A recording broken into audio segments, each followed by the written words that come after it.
Matt, welcome back, Jim. my friend.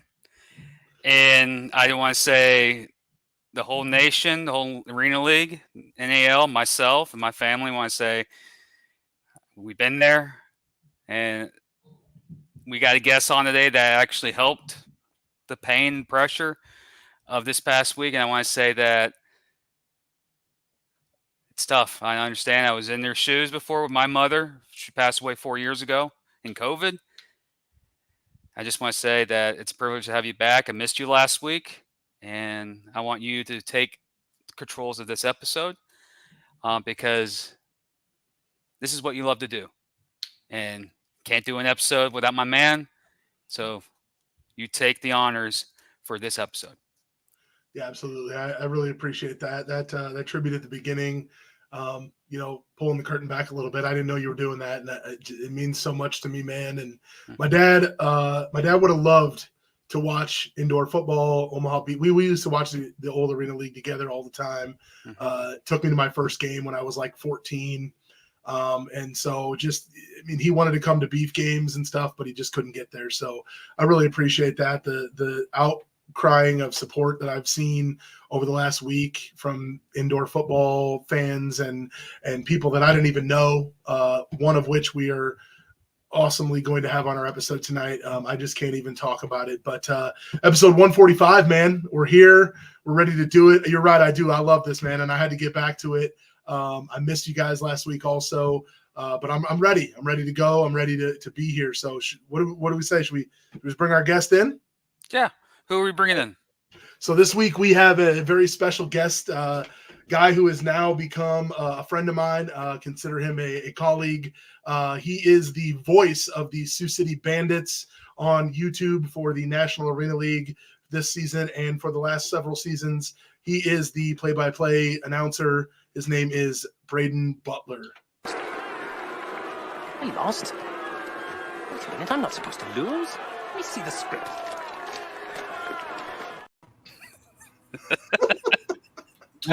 After last week, that was my introduction. I appreciate it. I appreciate you guys having me on. That was funny right there. Yeah. Braden, I'm excited. Finally got to use it. Yes. Jim's been waiting all season to use that, man. Yes. Seriously, like he has. But no, we're super happy to have you, Braden. First of all, I would be remiss if I didn't say thank you very much for the shout out and the kind words that you did on Saturday night. You didn't have to do that. Full transparency, I found out third party that you did it because I was traveling back from my dad's funeral and from my daughter's musical when it happened. But I went back and watched it, and it was very powerful. So yeah, appreciate that. And no problem at all. Like we talked a little bit before, I saw the post online.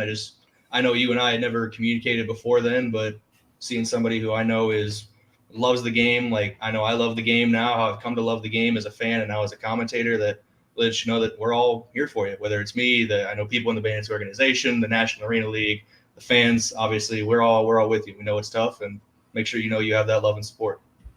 Yeah, it's an interesting community, isn't it? Sometimes it's love, it's happiness, it's football, then it's like really abusive drama at times too. It's a dysfunctional family. We all get together on Thanksgiving. Some people have to eat at the other table, but hey, it is what it is. Trust me, like there'd be times during the day, like I'll be at work or Matt would be in work, and I'll send him a text or he sends me a text, and it's like big bold capital letters, dude. I'm like, what? And then he'll say something like, oh yeah, I already knew about that. Why didn't you tell me? I'm like, well, I didn't want you to know. Then he tells me something. I'm like, oh wow, that's shocking. Yeah, and the internet's a fun place at times. It really is, especially. You can't have a indoor arena type of season without drama. That's what makes it's like. That's why I believe, like, you know what, TNT needs to be sponsoring these leagues because their slogan is TNT. We know drama. Like, come on, this is like first run entertainment, or have a streaming partner to do something like that. Like somebody call Tony Khan. No, see. He needs to worry about the Jaguars right now first. Only we do somebody in Jacksonville. Yeah. I have connections, but I don't have those type of connections, all right?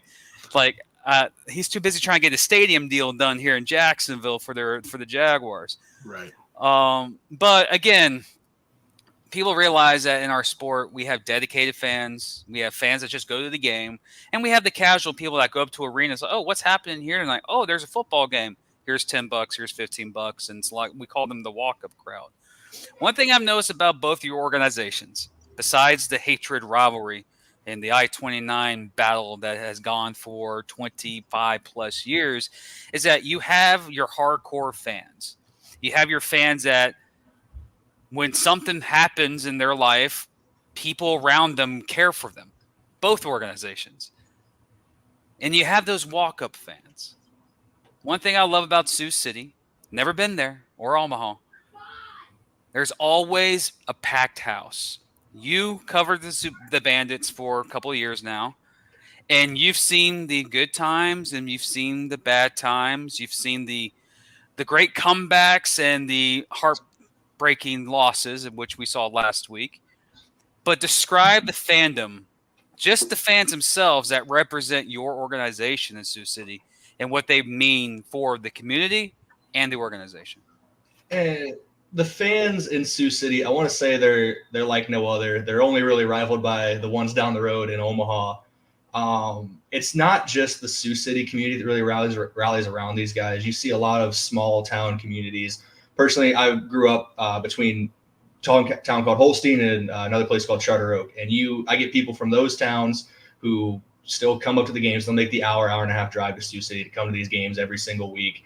They're loud, they're raucous. Sometimes it might get a little too rowdy, but had an incident last week, but it's all right. And that's that passion for the game is what we want, what I want as a broadcaster. I know what the team wants as an organization. I love the players love it on the field. That passion, you bring it every single week, and those guys on the field are going to bring it right back for you. And it's all love in that town.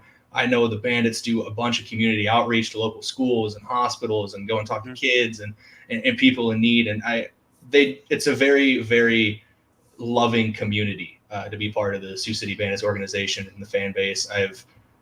As a broadcaster, I've got plenty of support. I know on the field, those guys have got plenty of support. We got players who maybe they move back close to where they're originally from. They play somewhere else. They'll come back to Sioux City just to be in that atmosphere again. And that's something I really love about this team and this organization. Yeah. Matt even called you're the second best Braden in the Sioux City because of a certain Swiss Army knife football player plays for the organization. Yeah, I've said it before and I'll say it again. He can do it all and he will do it all. I've said on the broadcast, he's a linebacker, he'll play receiver, he'll kick the ball. He's been an emergency quarterback at times. I would not be surprised at all if he drove the bus down I-29 to Omaha earlier this year when they played. So he does it all, and I'm fine being the number 2 Braden when you got that guy on your roster. Also, the arena is named the Tyson Event Center, based on the Tyson Chicken Company. Please tell me you guys sell chicken in the arena. There are a couple different places that will. They sell a variety of food. They do sell some chicken-based things in the Tyson Event. I just wanted to ask that. It feels like proper marketing. Because there's arenas out there that are named something. You go, oh, they must sell it here. And you go like, what? Why are you even named? Like the KFC Yum Center. You can't get KFC in that building. It's not in there. Like, I just wanted to ask because the Tyson Events. It's a nice little community, a nice little arena. It's always packed. I always see it packed. Yeah, sorry. No, you're good. You can interrupt me like Matt interrupts me. This is what we do on our show. We just interrupt each other. And sometimes it can be an interrupt fest. But what got you into broadcasting, especially being the broadcaster for the Sioux City Bandits? So that it's an interesting road. If you ask my stepmom, I'll give a shout out to my stepmom Kelly for that one. She told me that I used to annoy her when I was younger because I'd be playing Madden when I was like 9 and I'd broadcast my own games. She says I've always had this in me. I was just waiting for that time. The first time I actually got onto a broadcast and realized this is something I wanted to do was while I was in college at the University of South Dakota. I originally went to be a mathematics major. I was wanting to be a high school math teacher. See how well that turned out. I dropped that after a semester and switched to broadcasting because I got onto a college basketball game for the USD men's team and just fell in love with broadcasting. I've always had that itch. I've tried to take things from professional broadcasters. I'm a really big fan of, obviously, I think everybody loves Gus Johnson. Kevin Harlan's another one I study a lot. And these guys, it's fun to be able to listen to that and then realize I can kind of implement that and twist that my own way and then make things good and bring these broadcasts to people. But yeah, my journey it was interesting ending up in Sioux City. It was actually right after, if you're familiar with FCS football at all, South Dakota Coyotes and South Dakota State Jackrabbits, that's probably, if not more heated, just as heated as the I-29 rivalry. We'll just say that. And USD had the Sports Illustrated Play of the Year a few years ago, walk-off Hail Mary against the Jackrabbits, probably the best play of the last 20 years for the Coyote football team. And I was on the broadcast for that for student radio. And that same week, my buddy sent me a message on Facebook saying, hey, the Bandits are looking for a play-by-play guy. And I'm like, well, that's the arena team I used to watch back in the day. So we'll see what they're doing. And I sent them the last 20 minutes of that game. And Brett Funk, team president, shout out to him, emailed me back and said, hey, we love your energy. We think you could grow with the team. At that time, I was only 20. I couldn't even go buy a drink for the post-game celebration. So that was a lot of fun. And I think we've grown together a lot the last couple of years. And I think I've gotten better. I know the product shows for it. They put together a great product up there with not just me, but like the production team as well, the camera operators, the graphics, everything like that. Oh, yeah. Was that a playoff game, by the way? Game? That USD SDSU game was not a playoff game. It was in the regular season, but it wasn't the best regular season for USD football. But we got that one over the Jacks. That was our national championship that year. They did good this year, right? Yeah, USD did really well this year. Their best season since going Division I this year. I might be getting confused because I know North Dakota State's that's an NFL pipeline. Some studs come out of that school. But I think it was South Dakota that was I think they were like a 2 seed, if I'm right, in the FCS playoffs. Yeah, South Dakota this year was a 3 seed. We ended up getting knocked out by North Dakota State, and then I think South Dakota State won. Yeah, South Dakota State won it all again, back-to-back undefeated seasons for them. Something about my rivals just want to go back-to-back undefeated seasons and win national titles, but hey, it is what it is, I guess. I joke. I know a lot of people watch our shows and they get irritated when we drop wrestling, memes and stuff. But I joke with Matt all the time. It's like, man, they're Roman Reigns right now. They're just winning and acknowledge them because they haven't lost. I thought we had them, and then I don't know what kind of voodoo magic Omaha pulled out, but great comeback. I was never worried. Never in doubt. Okay. Yeah. So fun thing that Braden didn't even know this, but my sister actually graduated from USD, so that's kind of cool. So I know a little bit about the rivalry. She told me about some of the T-shirts that they made back when she was there, because there was an incident with the USD coach or the SDSU's coach and his wife or something, and so there was some interesting shirts that were made and stuff. So you come into Sioux City like you said. What's that? I said I want to keep it clean, but it definitely gets interesting. It definitely gets interesting for sure. But you and I talked a little bit offline, right, getting ready for this episode. And one thing that we did mention, though, is as heated as that rivalry does get on the field, though, between Sioux City and Omaha, after the games are over, when everything's said and done, all of us come together as one fan base of the game, the arena game, the National Arena League. And, we're usually pretty cordial. I mean, I know when you guys come up to Omaha, I've got 5, 6, 7, 8, 10 fans that I've met over the years that come up and they want to shake my hand or they want to say hi or whatever, So talk about that from your aspect and what you've seen in that aspect of things. So, just to keep piggybacking off that, it is night and day. It's that rivalry on the field and then the camaraderie off of it. I know the organizations themselves are fairly close and they work together a lot. And they're the two longest running active indoor arena football leagues in the country for a reason. And that kind of partnership off the field helps with that. But the fan base as well. I've been thinking about it last week. I saw a YouTube comment where somebody said something, I assume just because of the score of the game, that was a little negative about my commentary, which is fine. I understand people have opinions and everything. And at the end of the game, I call Tommy Armstrong's touchdown pass late. I think it was to Daquan Dudley. And it's now that's what I like to hear. So they're coming back into it. It's that rivalry on and off the field is so much fun. And I love Omaha fans, even though the cowbells get to me sometimes. And I'm glad that this is easy, Matt. That it is. I'm glad this is the rivalry it is, and being so close. And being as hotly contested as it is every week or every year when we meet. Yeah. So I'm interested to know, have you been to a game in Omaha?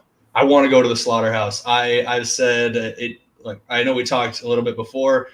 Teams could help each other a little bit. We could end up meeting in Omaha on the 15th of June for a little title action. So I would definitely come down to the Slaughterhouse in June if that's the case. Yeah. I need to get down there for a game. That orange field, it looks pretty bright on screen. I need to go see it in person. Yeah, it's definitely very bright. Just FYI, Omaha does show some guy wearing a belt constantly, like way too much when he's in the arena. I don't know, Matt. You need to investigate who it is. Again, Ricky Burtz, the owner of the Omaha Beef, chimes in. How you doing, Ricky? You should come on the show again one day. Absolutely. Rivalry aside, I-29, you guys have been everywhere, like for 20 some odd years, and you're just recently into the game. For the years that you've been covering the organization, what are the most memorable moments you've had? Even not just the rivalry itself, but with other games that your favorite game that you've called with Sioux City.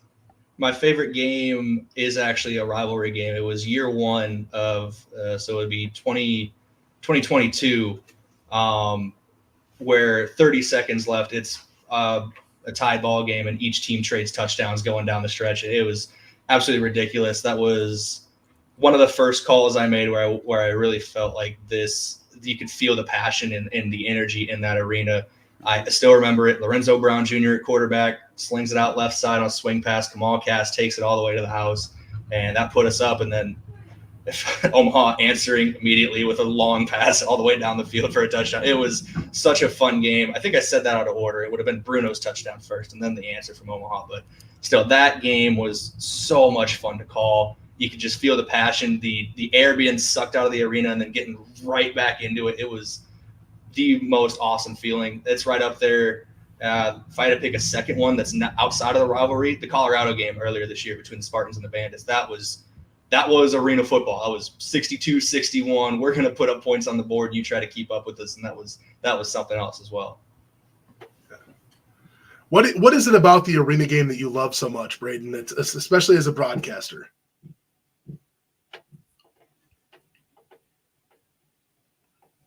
Did we lose him? Hello? Yeah, we lost him. No, he'll be coming back. No, right. Oh no! Someone must have called him. Maybe. No, he was on his. He said he was on his computer. So, internet. Darn internet. Haha. We'll have him back in the backstage for a while. But speaking of last week's game, let's get everyone updated standings of the National Arena League for Week 10. Yes, I know there's going to be teams tied in here in the scenario. Omaha is in first place at 6-0. Carolina Cobras are currently at second, 4-2. If the season ended today, the Carolina Cobras will be traveling to Omaha Beef to take on the Beef for the championship game. Omaha has clinched a postseason championship game berth. They right now just need a win, and they host, or they need some help, especially if Colorado pulls off an upset in Greensboro this weekend. Omaha gets their help, and they clinch the number one seed, as Carolina won't have enough games to catch up for the number one seeded spot. Sioux City right there at 3-3. Colorado there at 3-3. Sioux City currently has the tiebreaker over Colorado. That's why the 3-3 scenarios right there.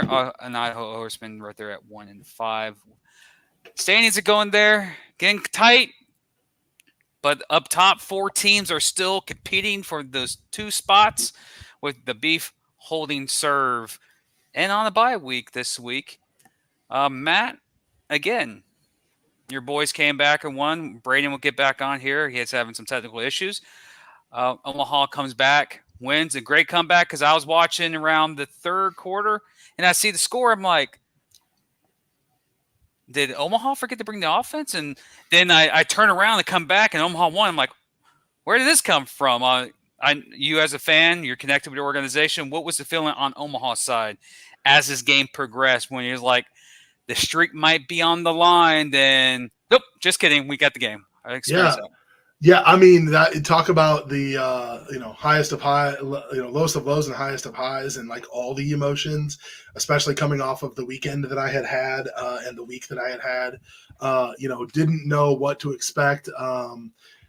Expected it would be a good game, but didn't expect that.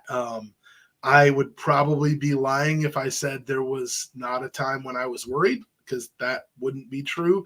But at the same time, like, I know these guys. I know Coach Tatum. I know Tommy. I know Cam. I know Cam. I know all these guys, and I know that they wanted to win that game and they were ready to win that game. And I had a feeling that something crazy was going to happen going in, and that kind of thing. So it's all good now. But for a while, we're we were holding our breath. So.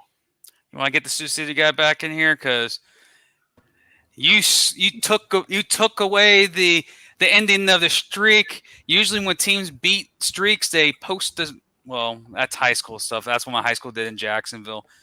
We lost to our rival. I think it was 6 years in a row, and we had the date, and we actually put in the grave and said, "This here lies the streak." And then we went on the streak against our rivals. But I don't think Sioux City does that. But again, what's the streak at now, Matt? 89 or it's like almost 700 days. It'll be 700 days by the time we get to the next game. Yeah, I was sorry about that, by the way, but I actually just use the chance there to pull up my notes from last game, and it was June of 22 is when the Beef would have lost their last game. So it's been almost 2 full calendar years. It's quite a run for y'all. Do you know what that game was? It was the CIF championship game, I believe, against Salina. It was in Salina. Yep.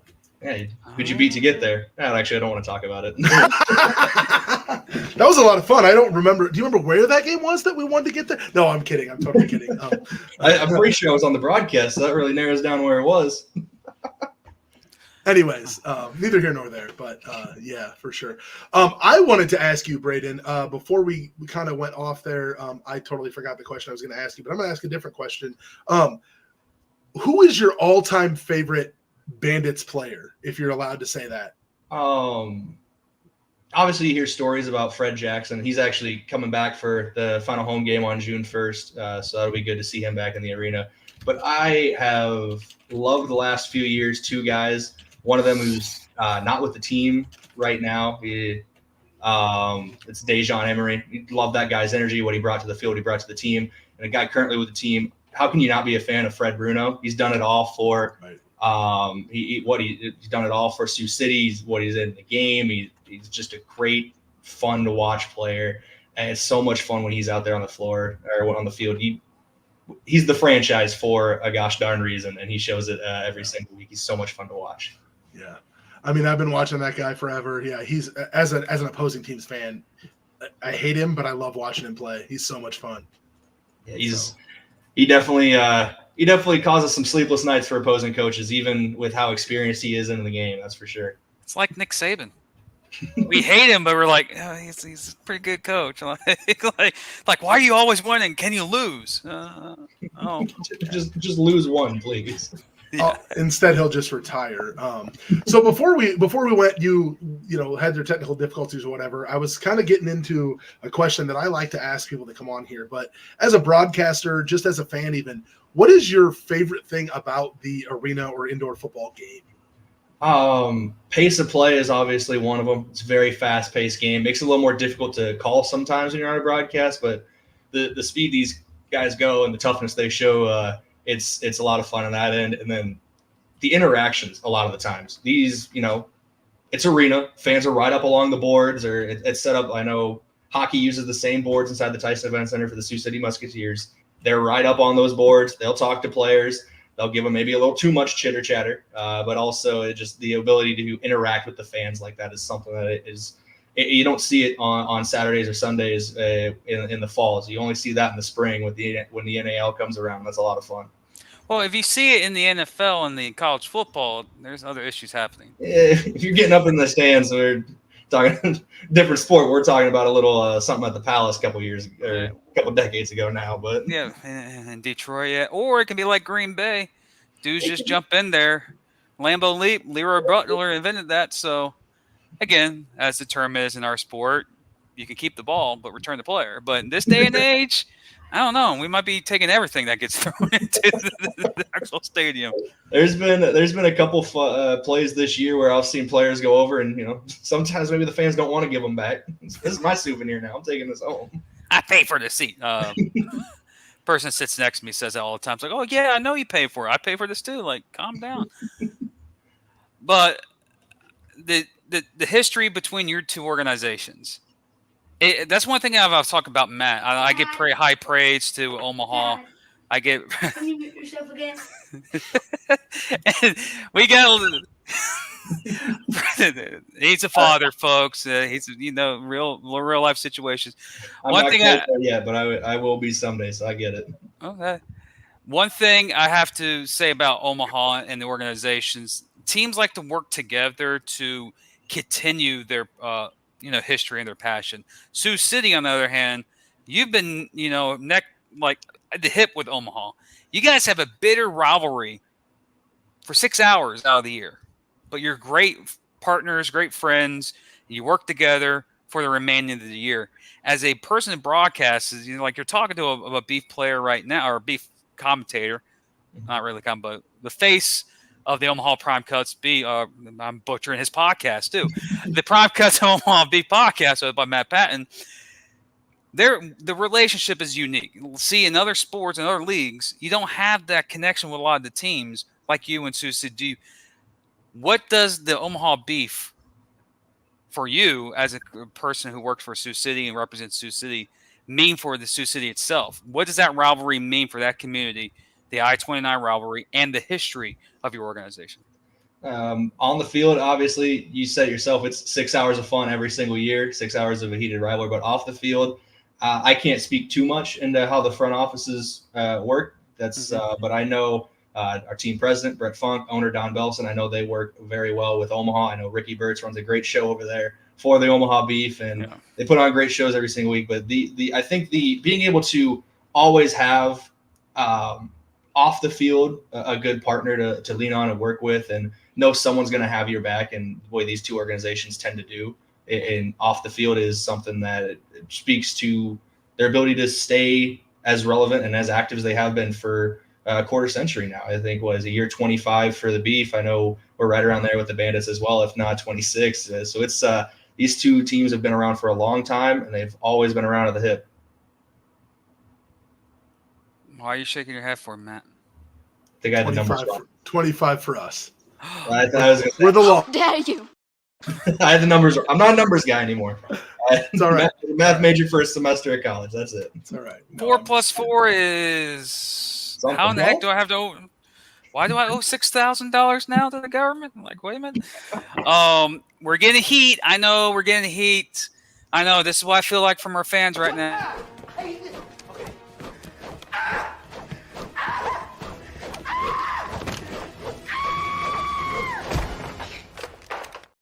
We got to talk about this week's games. And you're a commentator. You watched all the games, covered all the games. You know the teams very well. Want to join on this episode as we break down the two matchups this week? Yeah, I'll join it on. All right, let's talk about that matchup in lovely Greensboro, where it's the battle of the 2 seed, where the Colorado Spartans travel to the Greensboro Coliseum to take on the Carolina Cobras, who are 4-2. Pivotal match. Carolina must win to keep host opportunities alive. A loss by Carolina, they will be eliminated from hosting the game and give the Omaha Beef in the orange field the home field advantage in the playoffs. But again, don't keep your eyes off the Colorado Spartans. They are on fire. They're white hot. They're very hot. Coach Shaw's going in there on a mission. He beat Carolina earlier this year in Lake Charles and dominated the Carolina Cobras. Now is a revenge match in Greensboro. Who takes the dub? Let's get going talking about this game. And let's talk. Braden, you take the helm. Go ahead. What do you think is going to happen this weekend in Greensboro? I don't know. I don't want to say that Carolina maybe looked past Colorado earlier this season a little bit, being a fresh-faced team, but they're definitely going to know more about them this time around, and that's going to cause for some interesting things out there on the field. Colorado, they got a great offense. And someone mentioned they got a great special teams as well with their place kicker. He was able to come up clutch last week and help them win that game. But I think it'll be a lot of fun. I expect a high-scoring game between these two teams. We've talked about it before. Colorado's offense is something else. Coach Shaw and his team, they love to air that ball out, and it causes a very, very entertaining brand of football, especially in the Arena League. So this should be a really fun one. I think Carolina pulls out the win, gets the revenge for the loss earlier this year, and they end up splitting the season series. But I think it's going to be a super close one. I think it's going to be another very entertaining matchup. Who's the key player you think for this game for either team? Who needs to have a breakout game for either Carolina to win this game or Colorado? I mean, I don't want to re-harp on special teams just because he's in the chat either, but special teams is important. We saw it last week with Omaha and Sioux City. Extra points were a little hard to come by in that game for both teams, and I think having decent place kickers and being able to kick that field goal is going to be something. So keep an eye on that for Colorado, but it all comes back down to quarterback play. Guy Myers for Carolina, he is consistently one of the best quarterbacks in the arena game and the indoor game, whatever rule format you're using. He is consistently one of the best of the best of the best, and he's going to be that driving force again for Carolina. Matt? Yeah, I mean, what I'm looking forward to is seeing how quarterback Jason Whitaker from the Colorado Spartans can handle that road trip out there to Carolina. It is a long road trip. We've seen that multiple times with different teams, but Whitaker leads the league in passing yards with 1,316 yards, leads the league in yards per game with 219, and he also leads the league in touchdown passes with 31. So it's going to be interesting to see how that matchup is of the top two rated passers in the league this coming Saturday. I know I'll be watching that one for sure. I'll obviously be tuning into the next game we're going to talk about as well. But I think it comes down to, just like Braden said, like quarterback play and which one can make the fewer mistakes during the game. And I think that could ultimately be the determining factor. And there's this man that they call the bad man, Adam Smith, who he's been posting all over social media that it's his last game in Carolina. So, he's going to want to put on a show on Saturday night. So, yeah, whenever you're going out, you're advertising your last game, you want to end on that high note. And he's another great player for Carolina, and I hope for him that he gets the performance he wants. That is his last game in front of a home crowd. See, for me, I look at Carolina and go, man, I had the privilege to cover them for multiple years in the NAL, doing the show here. Former colleague Zach Heilman. And we look at the Carolina team and go, man, we watched Coach Resinala build this team. We watched Coach Fuller extend their tradition of winning. And we see Coach Negron come in here and continue that same methodology. There are a couple of guys on this team that I am just obsessed with because I think they're top-tier talent. I believe to this day that they should be playing in the XFL or UFL, wherever that league wants to be called this day and age. The one that Rock owns. Is it the UFL this time around? United Football League, yep. Yeah. They're that good of a talented player. I think this is Adam Smith, a damn good receiver. The dude, there's three things that happen in life. Death, Adam Smith returns a kickoff for a touchdown, and you die. Those are the three things that you'll know is going to happen in this sport. Adam Smith just returns kickoffs every single week. Adam Smith, and of course, James Summers and Guy Myers I've seen him as the season progressed. He's getting better. Beginning of the year, he was struggling to really adapt. And as the season progressed, he's getting better and better. They went on that little streak there a couple of weeks ago where they were pulling off wins. This is a crucial game. And one thing I look at, Coach Shaw, you see how Colorado has completely involved Whitaker. Went from a guy who looked like he was lost and as a quarterback to now could be challenging for that MVP status because he has just been playing some dominant football with their 3-game winning streak. And it's a crucial game. It's a long road trip. West Coast teams don't do well on the East Coast. But I look at this game, I go, man, when Carolina's back is towards the wall, they do not just fall. They fight to the very end. I think this is going to be a very competitive game. Coach Shaw knows how to win in Carolina. He's done that in the past with other teams. I think Colorado has a great opportunity to steal a game here, and they do. I think it's going to be a very challenge because their stretch at the end kind of favors their schedule. They favors them a little bit, but if they win, you're talking about Sioux City, Colorado, and Carolina battling for that second spot in the championship game to probably the very last game that's going to kick off in the regular season at 8 o'clock on the West Coast time. It's going to come down to that. I think this is going to be the best game to watch this weekend because I think it has most implications on it due to Omaha that's just chilling back because they don't really need to do nothing this weekend because they don't. Carolina loses, they're set. Ricky gets a chance to start setting up the championship game, and we get to see the orange field for the title game, and Omaha continues their streak as usual. That's another thing that we can add to the list of what is going to happen this week. I like Carolina in this game because Carolina plays better when their back's up against the wall. As watched them last year in the NAL, when you thought they were out, that's when they're the most deadly as an organization. They gave Jacksonville the run for the money at the very end, to the very, very end, and Jacksonville pulled it out. I like Carolina close in this game. It's going to come down to the quarterback play, in my opinion. Who outdoes who? If Whitaker outdoes Guy, Colorado wins. But it comes down to quarterback play, in my opinion, in this game. More crucial. Again, you can say the coaches. Does Shaw make the crucial mistake? Does Coach Negron make the crucial mistake? This is a playoff game, and it's a much-watched game this weekend. I like Carolina, but, man, I feel bad not picking Colorado because Colorado's good. Colorado 6 weeks ago, not so much. Colorado this week, now, like if you put a betting line in there, tell me, Jim, bet 3.5 under or over and under 85. Carolina 3.5. Who you got? I might take Colorado on that point. But yeah, I think it's going to be a close game. I think it comes down to the quarterbacks.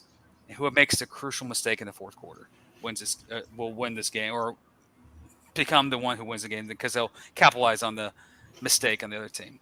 Again, for Omaha's sake, they're just watching, but they got stretches coming up here too with possibly a big matchup in the last week of the season when they host Carolina. It could be a matchup of back-to-back meetings. But there's a lot of crucial games. But there's also another game happening this weekend, and my friend, you'll be busy this weekend too. So break down this week's opponent for your boys. Looking at Idaho. Before I get too far, and I do want to say one thing about Carolina. Like you mentioned, you don't want to corner Carolina. You don't want to corner a Cobra on the field or in the jungle or wherever Cobras slither around at. But they have a very tough end of the season with Colorado this week, a very good team. June 1st, you come to Sioux City, and then you ended against Omaha. That is, the schedule makers weren't too kind, but that's just the competitive road you got to roll through. But looking at Sioux City and Idaho is a team that I haven't been able to do as much research on. They're the only team, I believe, in the league that hasn't at some point come to Sioux City for me to broadcast a game. I've already looked ahead a little bit at Carolina for that game. So it's something where I need to be more involved with them, but they have been, I think, very competitive for making that jump up to the National Arena League this year. I know the 1-5 record may not show that just in the numbers, but you look at them on the field, they are a team you can't sleep on any given week. They're a team that, if you looking to play spoiler, their season will end at the end of the regular season, no matter how many games they win on the way out, but they definitely want to play spoiler for some of these teams here late, and Sioux City's their first crack at it. The Bandits, I think that we're going to see kind of an evolution of what we saw last week against the Beef. Verlon Reed Jr. in his second week, getting more practice under his belt. I believe there's only 2 or 3 practices before he suited up against the Beef. So still learning that offense. You can see that at certain plays on the field where maybe a Brandon Shepard or a Fred Bruno, he was expecting him to cut one way and they cut the other. He said it was my bad. You can see the quarterback tapping his chest. So you know that's just getting that timing down and things. I think another week of practice is going to be great.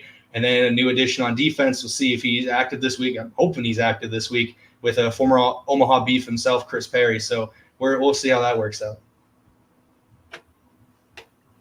Should be a fun one, though, regardless, out in Idaho, that's for sure. Idaho probably has one of the better color commentators.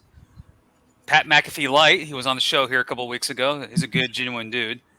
One thing I like about Idaho is that I think they're a type of team that is transitioning to a new league, and they're trying to find their ground. They have a lot of potential. They got a lot of good players on the team. And when I look at them, I go, I think the issue for them is the consistency at quarterback. It seems like their quarterback situation, each and every week there's a different guy, and you can't build a team chemistry. You can't build, continue wins, build on wins while you're having a turntable as a QB position.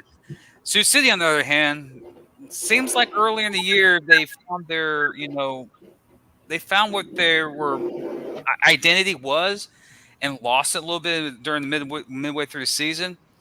And I feel like Sioux City is finding that again. For some odd reason, I look at this game, I go, I think Sioux City's going out there and they're going to take care of business. They know they have an opportunity to get a potential revenge matchup in Omaha, and they know that they're the favorites going this week. And they took Omaha to the final seconds last week. They know that they're better.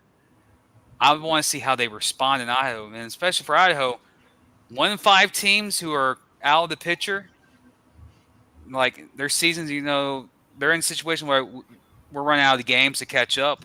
They're actually one of the scariest teams to play because they have nothing to lose. And teams that have nothing to lose do some crazy things during the game, some weird flips, trick plays, stuff that you think you're going to go in there and win games. We see this in the NFL every single year with teams that are competing for playoff spots. And it's like, oh, they're going to play against the 2-14 Jets. There's no way the Jets are going to win. And, oh, my God, this is the best game Jets play, and they ruined someone's season. This is before Aaron Rodgers' situation. I know Jets could be better this year, Jets fans. Don't get after me.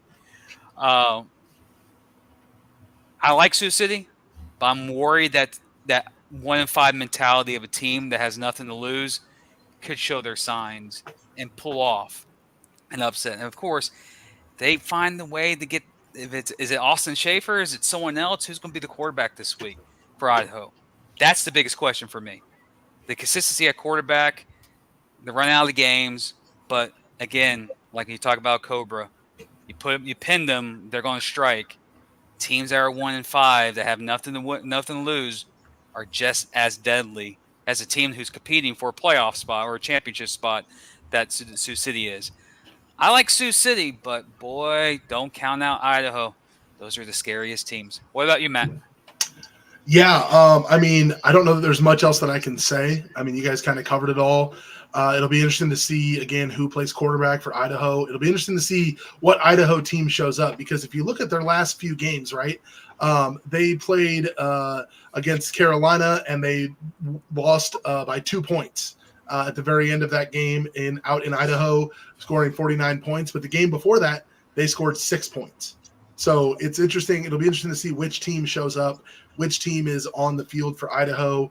I agree with you. I think Idaho is a team to watch how they develop next year and in the future of the National Arena League. This might sound unbelievable, but I'm going to pick the Sioux City Bandits. I consider that burying the hatchet, man. Hey, to each their own. Hey, it should be fun, and I know the Bandits, they've had their rocky road on offense a couple weeks ago. They seem to finally get it clicking last week against Omaha, outside of a couple just timing issues that come from a new quarterback on a short week of practice. But it looks like they're gearing up down the stretch here, and you can't make that late season run if you stumble at the first block, and that is what Idaho is, and they need to come in focused, come in, work hard, and just get past Idaho. I don't want to say just get past Idaho. I'm not overlooking Idaho. I know Coach Strobing and his guys aren't overlooking Idaho. It should be a fun one, but you got to get in there. You got to take care of business. You can't get to the end if you fall in the first 100 meters. Okay, you are now the official offensive coordinator of the Sioux City Bandits. You get the ball at the 15-yard line, open possession. What are you doing? My own 15? No, you're own 15. You return it to the 15-yard line. What's your first play? A throwback to a play I saw earlier this year that the Bandits had lined up. It just ended up in and out of the hands of the receiver. Play action, streak down the sideline to either Brandon Shepard or Fred Bruno, get one of them open. Announce yourself early and let Verlon Reed in his second game show that arm that he has. And he's got great athletic ability, so if the throw's not there, he's going to try to take off and get some yards too. See, that's the gunslinger mentality. Fits the Bandits. Well, I'm a big fan of going big early and setting the tone. I'm pretty conservative. I'll do what my Jaguars do. Run the ball up the middle, lose 2 yards, and go, oh, it's 2nd and 12. Yeah, here we go again. Predictable offense now. Sounds like the Hawkeyes. Is it though? At least Jacksonville's got a quarterback I look at and go, you have talent. I don't see McNamara coming back from injury. We'll see. But late season Hawkeyes last year, no offense to Deacon Hill, he'll throw the ball way better than I ever can. He'll throw the ball way better than I ever can, but he was not good last year for the Hawks. All right, let's don't get the boring session of Iowa football here, okay? Defense wins championships in this state. Right. Yeah, but offense wins you titles, though. I'm just saying. I don't know. Michigan won the national title. That was defense. Their offense didn't really do anything. Yeah, they didn't do anything, and the quarterback got taken top 10. So good luck, Minnesota. I hope it works out for him. I got a lot of friends who are Vikings fans, so hey, hopefully it doesn't work on October 14th because they come down to Jacksonville. I got tickets for that game. I don't want him to find mysteriously he's the next second coming. I don't want to see another C.J. Stroud coming out from one of these teams. Are like, what the heck? Come on, aggravating. But I appreciate you coming on the show, man. It's like you're more than welcome to join me and Matt to talk about. We might do a grand event if Sioux City and Omaha meet for the title game. We'll do a championship game preview with both you guys again. Probably get some owners and some players. It'd be a big live stream event. But again, thank you for joining, man. Matt. Yeah. It's been a week. It's been 2 weeks. It's been a couple weeks. You got a bye week. Where are you doing this Memorial Day weekend?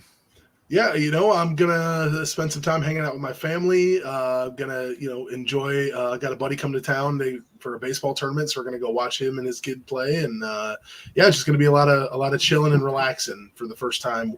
Well overdue with school year ending, and so. Oh, okay. And where are you doing, sir, Brian?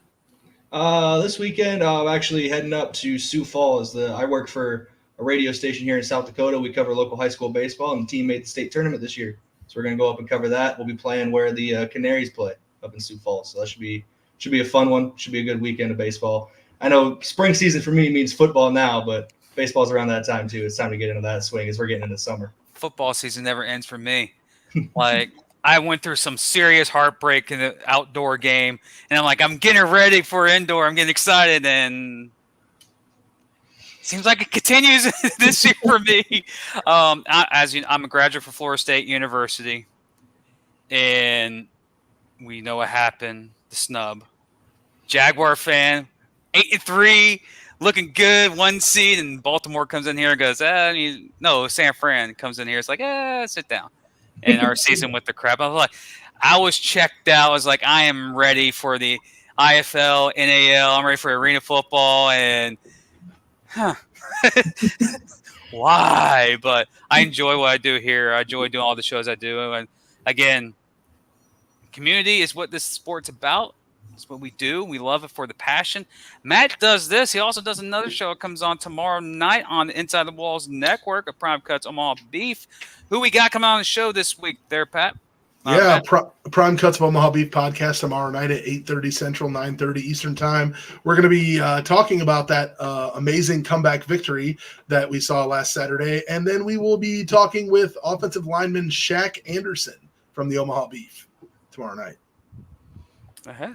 It's got a unique career. So anything going on in Sioux City for the organization before we let you go, man? Nothing that I'm involved with, just focusing on that trip out to Idaho. I wish the guys luck. I know that's still a tough trip. I know it's not quite going to Carolina, but it's still going to be a tough trip out there out west. And hopefully they do a good job out there and bring back a win and keep things going here down the stretch of the season.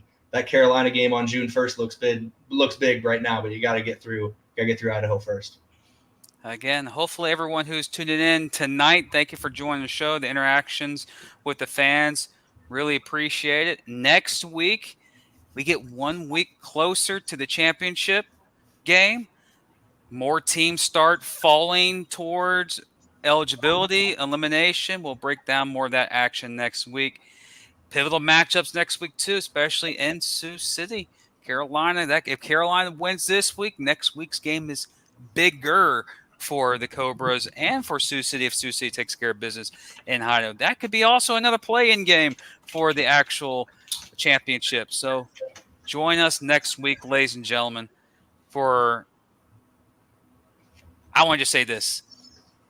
We do this for fun, and this is just a personal message I want to send to everyone out.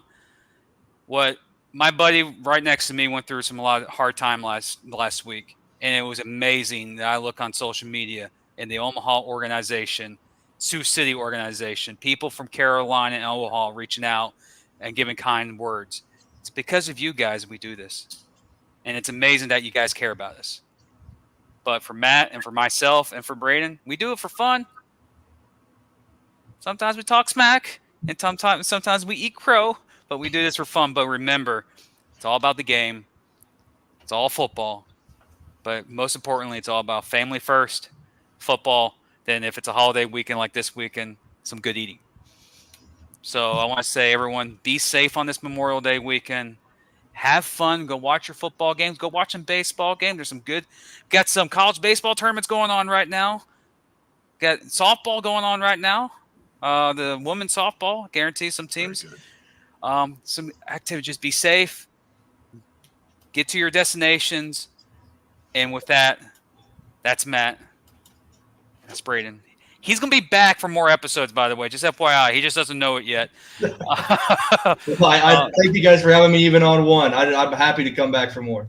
But with that, we'll see you guys next week. Same time, same place. Announcements of, what's going to say? Might have a giveaway starting next week for you NAL fans. I'll let you guys know about the details. And no, we're not giving away your belt, Matt. We're not doing that. No, sorry. Oh, good. Not giving away. But with that, Braden, that's Matt. I'm Jim. This is Inside the Walls podcast episode 145. Enjoy your Memorial Day weekend. Be safe. Be well. Go spend some time with your family. Go spend some money on these football games. Go support your teams. Support the players. We'll see you next week. That's if I can find the exit. Here we go. See you next week.